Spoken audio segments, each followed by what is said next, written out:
નમસ્કાર વિદ્યાર્થી મિત્રો, ધોરણ 10 ગણિત વિષયના પ્રકરણ નંબર 5 દ્વિઘાત સમીકરણના બીજા તાસમાં આપ સર્વે વિદ્યાર્થી મિત્રોનું ફરીવાર હાર્દિક સ્વાગત છે.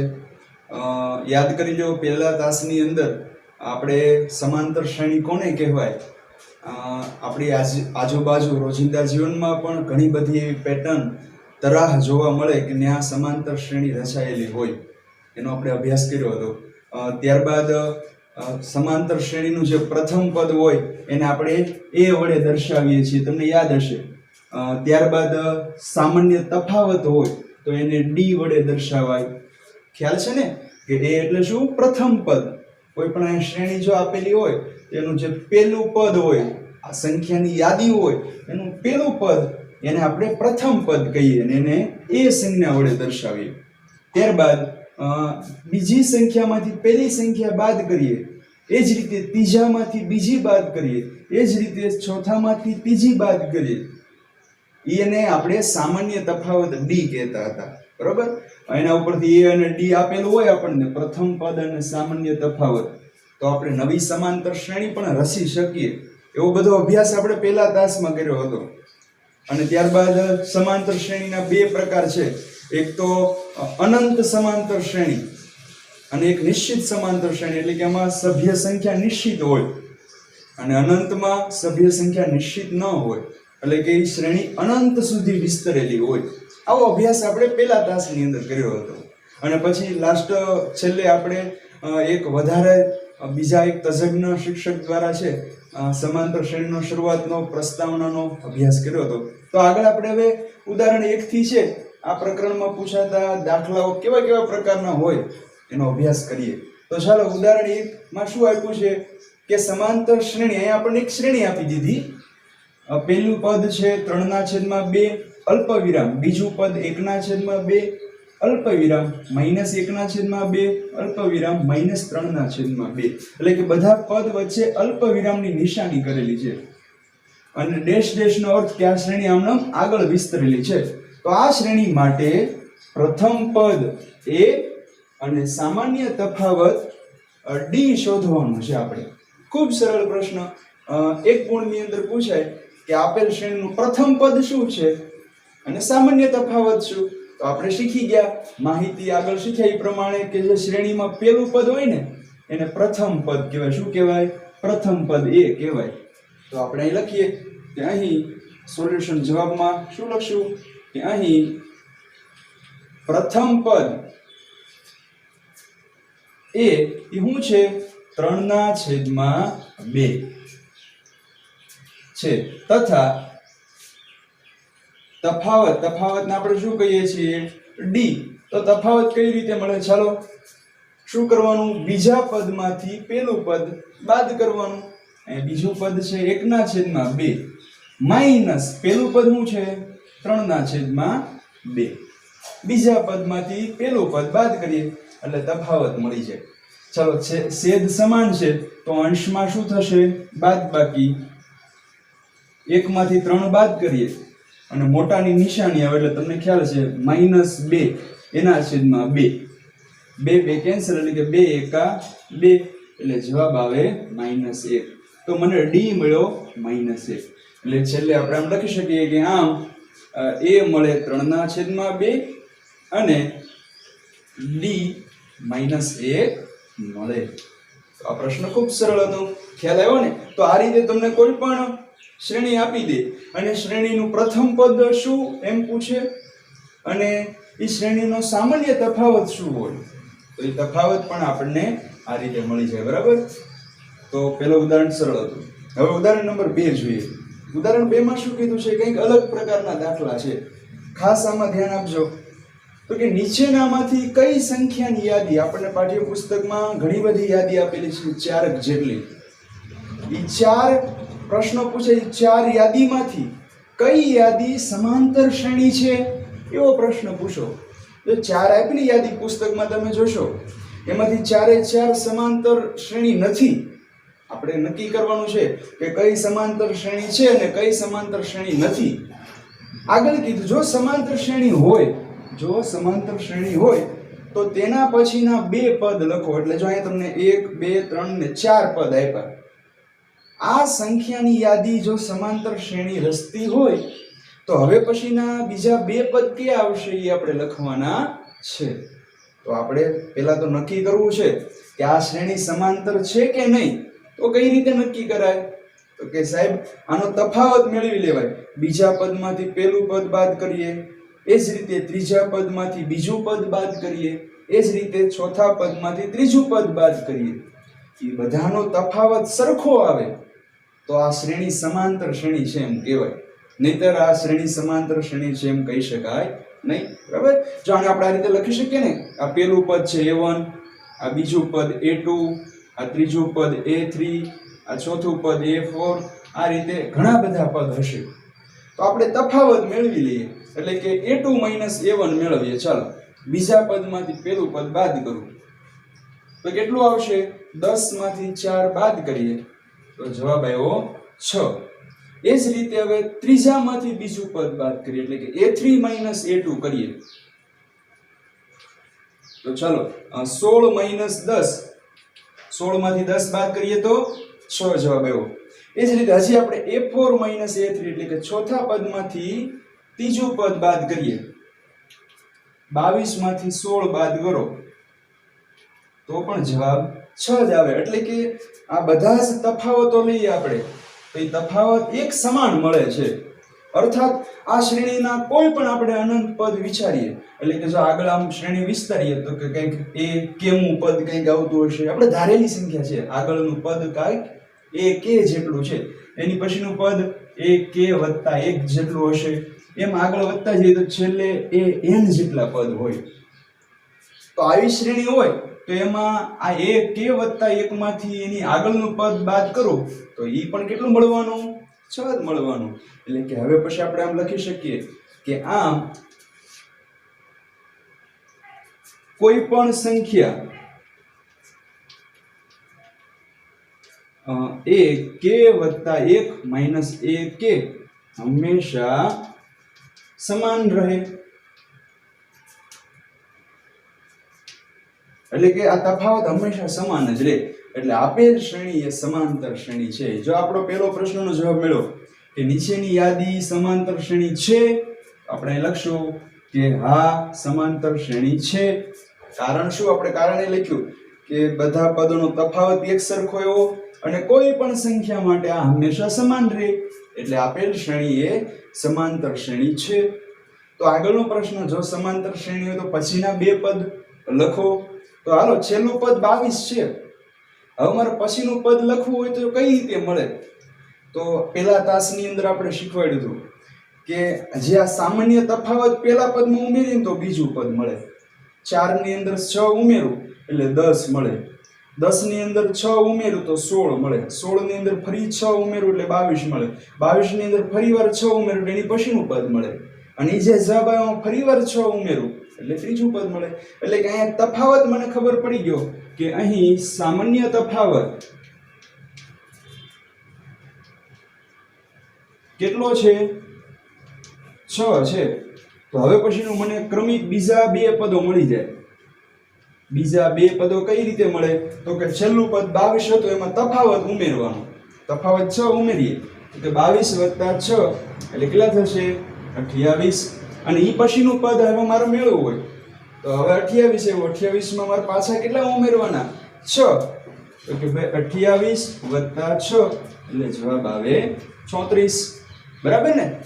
તો આ રીતે આપણને પછીના બે પદે મળી ગયા, 28 અને 34. તો આ રીતે તમને જ્યારે સંખ્યાની યાદી આપી હોય અને પ્રશ્ન પૂછે કે આપેલ યાદી સમાંતર શ્રેણી રચે છે, તો આ રીતે તમારે આ બાદબાકી તફાવત મેળવી લેવાનો અને સમાન આવે જવાબ તો કહેવાનું કે કોઈ પણ સંખ્યા માટે હંમેશા સમાન રહે. એટલે શ્રેણી સમાંતર શ્રેણી છે. અને ક્રમિક પદ મેળવવા હોય પછીના બે, તો જે છેલ્લું પદ આપણી પાસે હતું એમાં તફાવત જે મેળવ્યો હોય ને એ ઉમેરી દેવાનું એટલે પછીનું પદ મળે. એમાં ફરી 6 ઉમેરો એટલે એની પછીનું પદ મળે. બરાબર? તો આ દાખલો ખૂબ સરળ હતો. હજી આપણે આગળના દાખલા જોઈએ એટલે વધારે ખ્યાલ આવે. ચાલો મિત્રો આગળ બીજો દાખલો જોઈએ. આ નીચે આ પહેલો દાખલો રહેવા દીધો એટલે તમને ખ્યાલ આવે કે આને આધારે આપણે આ દાખલો કઈ રીતે ગણીએ છીએ. પ્રશ્ન આ જ રીતનો છે કે આ જે સંખ્યાની યાદી છે એ સમાંતર શ્રેણી છે કે નહીં, અને જો સમાંતર શ્રેણી હોય તો પછીના બે પદ ક્યાં હશે એ આપણે કહેવાના છે. તો ચાલો શરૂઆત કરીએ. તો આપણે સૌપ્રથમ શું કરવાનું, આ પદ આપ્યા આપણે અહીં જો નામ શું આપ્યું હતું A1 A2 A3 A4 એવા પદના નામ આપી દીધા હતા કે આ પહેલું પદ છે, આ બીજું પદ છે, આ ત્રીજું પદ છે, આ ચોથું પદ છે. તો શું કરવાનું, બીજા પદમાંથી પહેલું પદ બાદ કરીએ. ચાલો A2 A1. A2 શું છે -1, નિશાનીનો માઈનસ. A1 પહેલું પદ શું છે 1, તો -1 અને -1 શું થશે -2. ચલો આવો પહેલો જવાબ આવ્યો. હવે હું ત્રીજા પદમાંથી બીજું પદ બાદ કરું. A3 A2. A3 શું છે -3 છે, નિશાનીનો માઈનસ. A2 શું છે કે ભાઈ -1 છે, શું છે -1, એટલે માઈનસ માઈનસ શું થઈ જશે પ્લસ, એટલે કે -3 + 1. તો 1 ઓછા હોય 1 વધતા હોય તો શું થાય, બાદબાકી થાય. 3 માંથી 1 જાય એટલે 2, પણ મોટાની નિશાની એટલે જવાબ આવ્યો -2. તો જો આ જવાબ પણ સમાન આવ્યો તો હજી આપણે ત્રીજો તફાવત મેળવી લેવાનો. ઘણા વિદ્યાર્થી એવું કરે, આ બે મેળવી લે કે સમાન આવી ગયા એટલે સમાંતર શ્રેણી હશે, પણ એવું નથી. હજી આપણે ત્રીજો તફાવત પણ મેળવી લેવાનો. પહેલા 3 તફાવત જો એક સરખા આવે ને તો એ સમાંતર શ્રેણી હોય, પછી ચોથો તફાવત, પાંચમો એ મેળવવાની જરૂર નહીં, પણ પહેલા 3 તફાવત તો આપણે મેળવી લેવાના. આ પહેલો મેળવ્યો, બીજો, ત્રીજો મેળવીએ તો કે ચોથા પદમાંથી ત્રીજું પદ બાદ કરીએ. ચોથું પદ શું છે -5, નિશાનીના માઈનસ. ત્રીજું પદ શું છે કે -3. તો ચાલો -5 એમનેમ રહેવા દઈએ, ઓછે ઓછે +3. 5 માંથી 3 જાય એટલે 2, અને મોટા પદની નિશાની. તો જો આ ત્રીજો તફાવત પણ સમાન આવ્યો, તો આ ત્રણેય તફાવત સમાન આવ્યા એટલે આપણે આમે લખી શકીએ કે આ ત્રણેય તફાવત સમાન આવ્યા. A2 A1 બરાબર A3 A2 બરાબર A4 A3. આવો આવ્યો ને તફાવત. આ બધો કેટલો આવ્યો -2 જેટલો આવ્યો, એટલે કે સમાન તફાવત આવ્યો. અને આવું કોઈ પણ સંખ્યા માટે જો આપણે મેળવી લઈએ પછી શું લખીએ કે કોઈ પણ સંખ્યા માટે આવડો આ હંમેશા સમાન રહે, એટલે કે આગળના પદમાંથી એની પહેલાનું પદ બાદ કરીએ તો એ હંમેશા સમાન જ મળે. એટલે અહીં લખીએ કે આમ કોઈ પણ સંખ્યા માટે AK + 1 માઈનસ AK એ હંમેશા સમાન રહે. સમાન રહે. તેથી આપેલ શ્રેણી એ સમાંતર શ્રેણી છે, બરાબર. એટલે અહીં લખવાનું કે તેથી આપેલ શ્રેણી એ સમાંતર શ્રેણી છે. ખ્યાલ આવી ગયો? હાલો, આપણે પહેલો જવાબ મળી ગયો, સમાંતર શ્રેણી છે. એટલે કે એનો તફાવત આપણે શું મળ્યો, આપણે લખી નાખવાનો કે સામાન્ય તફાવત B -2 મળ્યો. તો હવે પછીના ક્રમિક બે પદ ક્યાં હશે, તો કે છેલ્લું પદ -5 હતું એની અંદર આ તફાવત ઉમેરવાનો, એટલે એની પછીનું ક્રમિક પદ મળે. તફાવત શું ઉમેરીએ -2. ચાલો સાદરૂપ આપીએ, -5 એઝ ઇટ ઇઝ, વત્તે ઓછા શું થઈ જાય ઓછા, તો -5 ને -2 શું થાય -7. તો હવે પછીનું આ શ્રેણીનું પદ શું આવશે -7 આવશે. કેટલું -7. અને હવે તમને ખ્યાલ આવી છે કે -7 આવ્યું એમાં પાછા -2 ઉમેરીએ એટલે પછીનું પદ શું આવશે -9. ચલો ચેક કરીએ, આ પદ આવ્યું એને આગળ લઈ લ્યો, એમાં પાછા -2 ઉમેરીએ તો વત્તે ઓછે શું થશે -7 ને 2 9. તો હવે પછીના બીજું પદ -9 મળે, એટલે કે પેલું મળશે -7 અને પછી -9. તો છે ને એકદમ સરળ દાખલા, બરોબર. તો આ બે દાખલાઓ છે સમાંતર શ્રેણી હતી ને એના પછીના બે પદો મળ્યા આપણને. ચલો હવે પછીના બીજા બે દાખલા છે જોઈએ એમાં શું થાય છે, શ્રેણી છે કે નહીં નો અભ્યાસ કરીએ. ચલો આગળ ત્રીજો પ્રશ્ન છે એમાં આપણને સંખ્યાની યાદી કંઈક આવી આપી છે. -2 એકવાર +2, -2 +2, -2 +2 આદિ અનંત વાર છે. તો આ સંખ્યાની યાદી સમાંતર શ્રેણી છે કે નહીં એવું આપણે ફાઇન્ડ કરવાનું છે, બરાબર. તો ચાલો આ પહેલાને a1 પહેલું પદ કહી દઉં, આ બીજું પદ, આ ત્રીજું પદ, ચોથું પદ અને પાંચમું પદ. 5 પદ આપેલા છે. તો ચાલો બીજામાંથી પહેલું પદ બાદ કરીએ. નિયમ પ્રમાણે આ શ્રેણી સમાંતર છે કે નહીં આ ચેક કરવાની એક જ રીત, બરાબર ને. બીજા પદમાંથી પહેલું પદ, તો કે પહેલું બીજું પદ 2 છે, એમાંથી પહેલું પદ બાદ કરીએ. નિશાનીના માઈનસ મૂક્યા, પહેલું પદ શું છે -2, તો એના કાઉન્ટ્સ કરવો પડે. નિશાની -2 છે એટલે ઓછે ઓછે વત્તા 2 ને 2 કેટલા થશે 4. ખ્યાલ આવ્યો. ચલો હવે ત્રીજા પદમાંથી બીજું પદ બાદ કરું. ત્રીજું પદ છે -2, નિશાનીના -a2, બીજું પદ શું છે 2, તો -2 ને -2, જો બે માઈનસ છે થાય સરવાળો પણ નિશાની રે માઈનસની. તો અહીં જો પહેલા તફાવત અને બીજા તફાવત બેયનો જવાબ કેવો આવ્યો? જુદો જુદો આવ્યો. એટલે આપણે એમ લખી શકીએ ને કે પહેલો તફાવત શું હતો a2 a1, બીજો તફાવત a3 a2, એ બે સમાન નથી, એટલે કે ઇક્વલ નથી. આપણે એમ કહીએ ને ઇઝ નોટ ઇક્વલ ટુ, એટલે કે આ બે સમાન નથી. એટલે કે જો સમાન તફાવત ન હોય તો આપેલ શ્રેણી સમાંતર શ્રેણી કહેવાય નહીં. એટલે તમે કારણ લખી શકો કે અહીં તફાવત, સામાન્ય તફાવત દરેક પદે સમાન રહેતો નથી. એટલે આપેલ સંખ્યાની યાદી એ સમાંતર શ્રેણી બનાવતી નથી. ખ્યાલ આવ્યો? એટલે અહીં તમે લખશો કે અહીં સામાન્ય તફાવત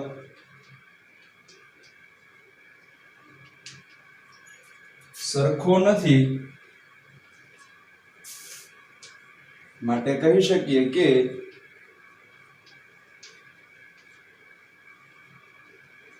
આપેલ શ્રેણી અથવા આપેલ સંખ્યાની યાદી એ સમાંતર શ્રેણી નથી.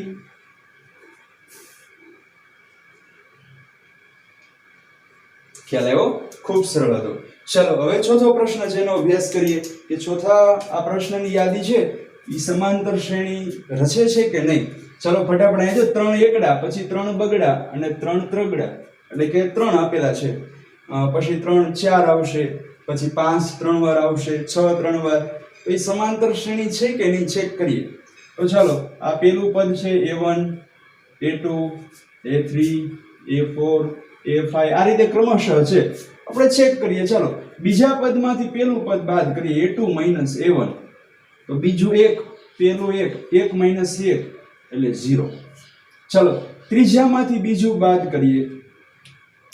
ત્રીજું પદ 1 માઈનસ બીજું પદ 1, 1 માંથી 1 જાય તો 0. ચલો ચોથા પદમાંથી ત્રીજું પદ બાદ કરીએ. ચોથું પદ શું છે 2 ઓછા ત્રીજું પદ છે 1, તો 2 માંથી 1 જાય તો 1. જો પહેલા બે માં તફાવત સમાન આવ્યો પણ ત્રીજામાં તફાવત કંઈક જુદું આવ્યો, એટલે કે આપણે આમ લખી શકીએ કે a2 a1 બરાબર a3 a2, આ બે તફાવત સમાન આવ્યા પણ આ ત્રીજો તફાવત સમાન આવ્યો નહીં. એટલે 3 તફાવત જો સમાન ન હોય, હજી પછી પણ આગળ તફાવત સમાન ન હોય એવું આપણને લાગે તો આ સંખ્યાની યાદી સમાંતર શ્રેણી નથી. એટલે આપણે અહીં લખશું કે આમ આપેલ, અહીંયા આવી રીતે લખી શકો સામાન્ય તફાવત સરખો નથી, માટે કહી શકીએ કે આપેલ સંખ્યાની યાદી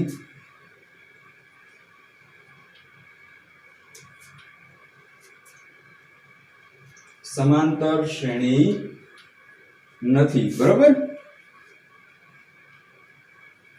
તો આવા દાખલા ખૂબ સરળ છે.